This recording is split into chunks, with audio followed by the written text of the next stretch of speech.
Bismillahirrahmanirrahim. Assalamualaikum warahmatullahi wabarakatuh. Alhamdulillahi rabbil alamin. Wassalatu wassalamu ala asrafil anbiya'i wal mursalin wa ala alihi washabihi azmain, amma ba'du.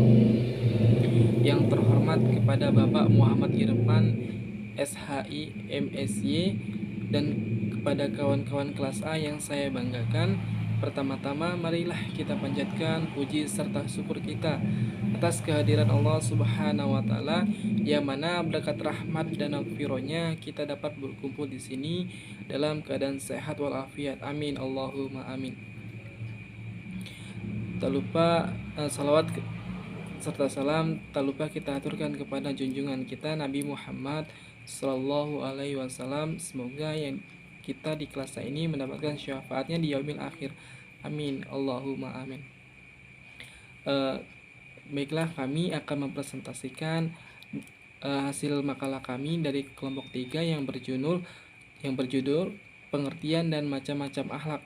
Sebelum presentasi kami dimulai, saya akan memperkenalkan anggota saya. Yang pertama adalah Muhammad Rofiki Waturrahman dengan MPM 2121010031, dan saya sendiri Muhammad Ridho 2121010036, dan Muhammad Sultan Akbar dengan MPM 2121010038. Baiklah, kita simak video penjelasannya atau video presentasinya. Oke, saya akan menjelaskan tentang pengertian akhlak. Secara etimologi, akhlak berasal dari bahasa Arab, yaitu akhlaqo yahliku ikhlakan, jamaknya khulukun yang berarti perangi atau al-sajiyah, adat kebiasaan atau al-adat, budi pekerti, tingkah laku atau tabiat, perbedaan yang baik atau al-ma'ru'ah, dan agama atau ad-din. Salah satu tujuan diutusnya Nabi Muhammad SAW adalah untuk memperbaiki akhlak dan mengajarkan cara berperilaku yang mulia. Salah satu hadis menyebutkan yang artinya, sesungguhnya aku diutus hanya untuk menyempurnakan kesalihan akhlak. Jadi teman-teman, salah satu tugas Nabi Muhammad itu diutusnya untuk menyempurnakan akhlak, teman-teman, untuk menyempurnakan akhlak manusia. Oke, baik, saya akan melanjutkan materi yang selanjutnya, yaitu tentang macam-macam akhlak. Yang pertama adalah akhlak kepada Allah, yaitu melaksanakan perintah Allah untuk menyembahnya. Sesuai dengan perintahnya, seorang muslim wajib beribadah membuktikan ketundukannya terhadap Allah Subhanahu wa taala. Teman-teman, dimanapun kita berada, apapun kondisi kita sebagai umat muslim harus melaksanakan kewajiban kita sebagai muslim, seperti sholat, zikir, puasa. Itu adalah akhlak kita, teman-teman, kepada Allah Subhanahu wa taala. Jadi kita tuh melaksanakan kewajibannya dan selalu menjauhi larangan-larangannya, teman-teman, seperti minuman khamar dan lain sebagainya, teman-teman.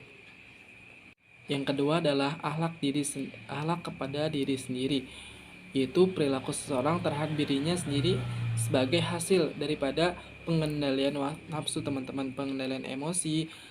Ketika kita ditimpa musibah, kita tetap sabar, dan kita tetap istiqomah, teman-teman, tetap tawakal. Itu adalah salah satu akhlak kepada diri sendiri, teman-teman. Baik, poin yang ketiga adalah akhlak terhadap keluarga. Akhlak terhadap keluarga adalah mengembangkan kasih sayang antara sesama anggota keluarga untuk diungkapkan dalam bentuk komunikasi, silaturahmi, teman-teman. Adapun akhlak terhadap orang tua, untuk berbuat baik kepada keduanya dengan ucapan dan perbuatan. Jadi teman-teman, ada batasan tertentu kepada orang tua. Jadi kita lebih sopan kepada orang tua. Kenapa? Karena mereka lah yang telah melahirkan kita ke dunia. Jadi akhlak kepada orang tua itu sangat berbeda, teman-teman. Sopan santunnya lebih tinggi. Kita seringkali berkunjung kepada orang tua yang telah melahirkan kita, teman-teman. Itu termasuk akhlak kepada keluarga juga, teman-teman. Poin yang keempat adalah akhlak kepada sesama manusia. Berakal baik terhadap sesama manusia pada hakikatnya merupakan wujud dari rasa kasih sayang dan hasil keimanan yang benar. Sebagaimana sabda Rasulullah SAW, mukmin yang paling sempurna imannya ialah yang paling baik akhlaknya.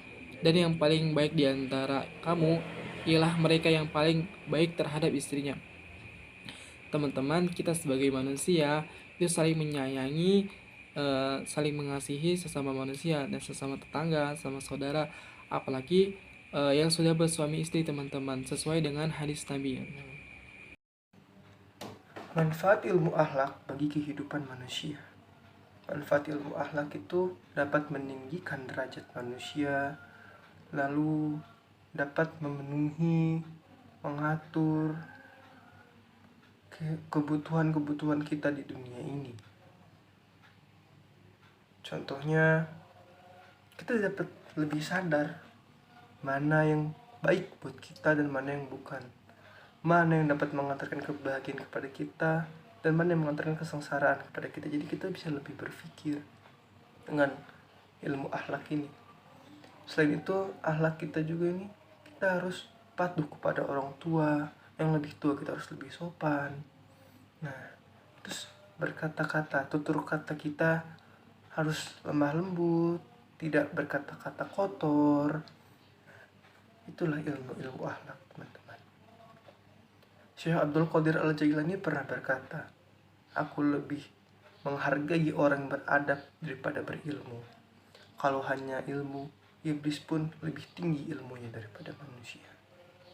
Kesimpulannya adalah, akhlak bukanlah moralitas biasa, terlebih-lebih moralitas hasil rekayasa sesaat. Akhlak juga merupakan perilaku yang baik. Menurut anggapan umum, akhlak adalah perilaku yang baik dan bersifat ikhtiar yang dilakukan seseorang secara spontanitas.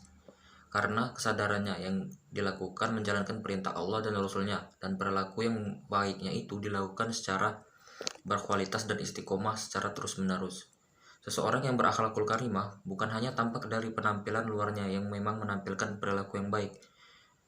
Perilaku baik yang ditampilkannya itu karena didorong oleh hati nuraninya yang selalu condong kepada kebaikan secara ikhtiar, menjalankan ketaatan kepada Allah atas dasar ketaatan kepada Rasul-Nya dan meneladaninya, berdasarkan keimanan dan ketakwaan kepada Allah Subhanahu wa Ta'ala.